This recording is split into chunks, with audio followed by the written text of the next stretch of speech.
मुख्यमंत्री देवेंद्र फडणवीस आणि उपमुख्यमंत्री अजित पवार आज पुण्यात असतील। मुख्यमंत्री देवेंद्र फडणवीस आज दुपारी 3 वाजता महसूल परिषदेला उपस्थित राहणार आहेत।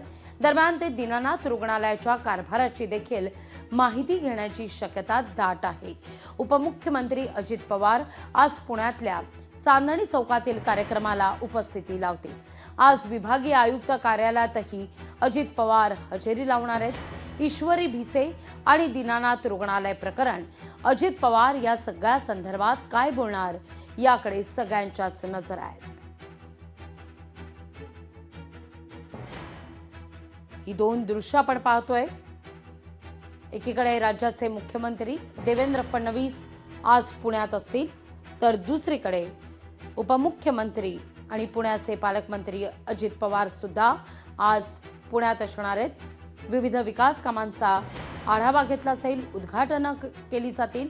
पण या सगळ्या घडामोडींच्या पार्श्वभूमीवर अर्थातच ईश्वरी भिसे आणि दीनानाथ मंगेशकर रुग्णालय या मुद्द्यावर अजित पवार आणि राज्याचे मुख्यमंत्री काय वक्तव्य करतात हे पाहणं महत्त्वाचं असेल। या सगळ्याविषयी अधिक माहिती घेण्याकरता थेट जाऊया आपले प्रतिनिधी चंद्रशेखर भांगे यांच्याकडे। चंद्रशेखर, काय अधिक माहिती या सगळ्या संदर्भात? आज मुख्यमंत्री देवेंद्र फडणवीस सुद्धा पुण्यात आहेत, तर उपमुख्यमंत्री आणि पुण्याचे पालकमंत्री अजितदादा सुद्धा पुण्यात असतील।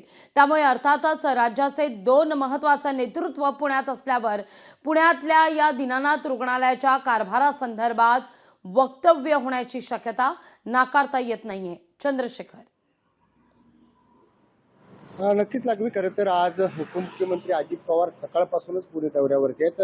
सकाळी 9 वाजता चांदणी चौकातील एका कार्यक्रमाला त्यांची हजेरी असणार आहे आणि त्यानंतर जे आहे ते मुख्यमंत्री देवेंद्र फडणवीस आज कालपासून सुरू असलेली जी महसूल परिषद आहे पुण्यातील बालेवाडी या ठिकाणी, त्या परिषदेला आज समारोप होणार आहे त्या परिषदेचा। आणि 3 वाजता या समारोपाच्या कार्यक्रमाला मुख्यमंत्री जे आहेत देवेंद्र फडणवीस यांची उपस्थिती असणार आहे। खरं तर त्यानंतर त्यांचे 2 नियोजित कार्यक्रम आहेत। त्या महत्त्वाचं जर आपण पाहिलं तर गेल्या 2-3 दिवसापासून पुण्याला हादरवून टाकणारी जी घटना ईश्वरी भिसे या महिलेच्या मृत्यू प्रकरणाची सगळी माहिती जी आहे तर मुख्यमंत्री आणि उपमुख्यमंत्री हे दोघेही घेण्याची शक्यता आहे। कालपासून आपण बघतोय की लोकशाही या सगळ्या घटनेचा पाठपुरावा करत आहे। ईश्वरी भिसे यांच्या कुटुंबाला न्याय कसा मिळेल यासाठी प्रयत्न करत आहे। या सगळ्या पार्श्वभूमीवर जे आहेत मुख्यमंत्री आज या सगळ्या विषयी धर्मादाय आयुक्त आणि त्याचबरोबर दीनानाथ मंगेशकर रुग्णालय या दोन्हीकडून या सगळ्याचा घटनाक्रम जो आहे तो जाणून घेण्याची शक्यता आहे। त्याचबरोबर उपमुख्यमंत्री अजित पवार सुद्धा या सगळ्या विषयाची जी आपली भूमिका आहे ती सुद्धा मांडण्याची शक्यता आहे। खरं तर राज्याचे दोन्ही दिग्गज नेते आज